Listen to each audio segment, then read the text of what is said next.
So we're going to finish our lecture today by talking about modified box plots. So modified box plots is in the sense that it's still a box plot, but it is being modified. Okay, now let's see what's the modification we need to consider. First of all, it takes consideration of the outliers. Okay. And those outliers can be extremely small or extremely big. So in particular, it's going to be either to the very left or very right, okay, horizontally, or to the very bottom or to the very top vertically. And typically in modified box plot, you're going to use a special symbol to identify those outliers. It can be a point or be some like asterisk. Okay.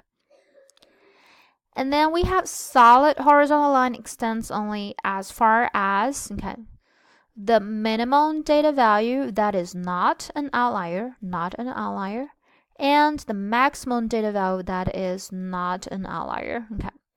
So we're considering max and min that is not an outlier, the regular ones. Okay. So we're going to revisit this example that we just have looked before. Okay, this is a particular graph of modified box plot. And we say that because you can see that in the very bottom, okay, if I circle this out, in the very bottom, you see there is one single dot, which indicates this is going to be an outlier. Okay. And in this case, it's going to be outlier that's a very small number, extremely small data value. Okay, now let's see the rest of three ones. Okay, three lines. We understand this is going to be the low in general. Oopsie, I moved the graph. Okay, so they're here. So let me see, let me get my pens activated. So this one is going to be the low, and that's going to be the high, not including the outlier. Over here, that's an outlier we have explained. These three values that we have pointed to, the three values, so this value, and this value, they represent first quartile, okay, Q1, which is talking about the bottom 25%, the bottom 20% of the data, which is also called 25th percentile. And the second one is going to be second quartile, which is also median, okay. And the third one is going to be Q3, third quartile. Okay. Third quartile, if you recall the graph, let's see, where is the graph was.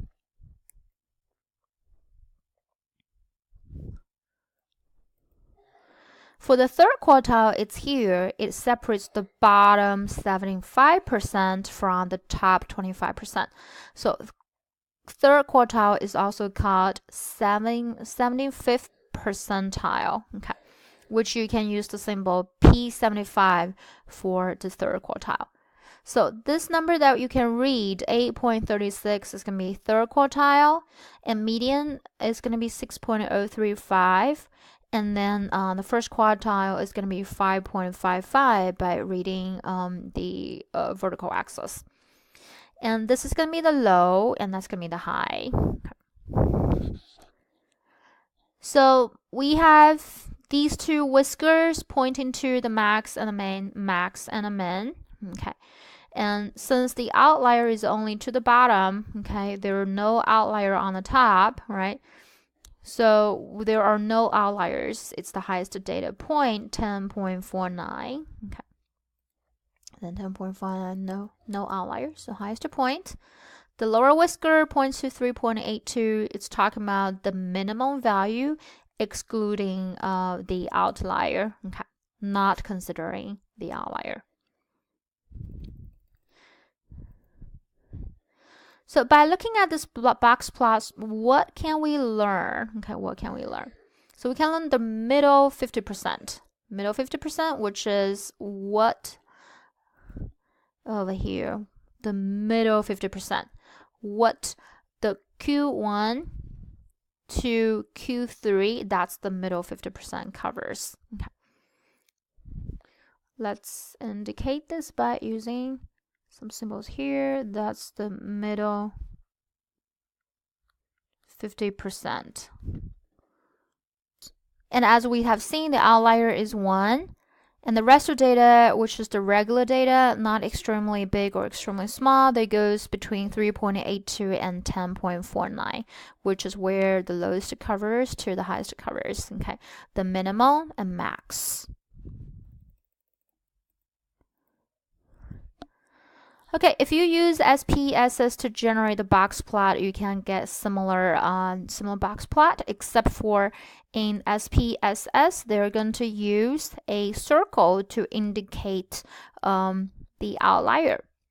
And it will tell you, on top of the circle, it tells you a little number, which is positive 12.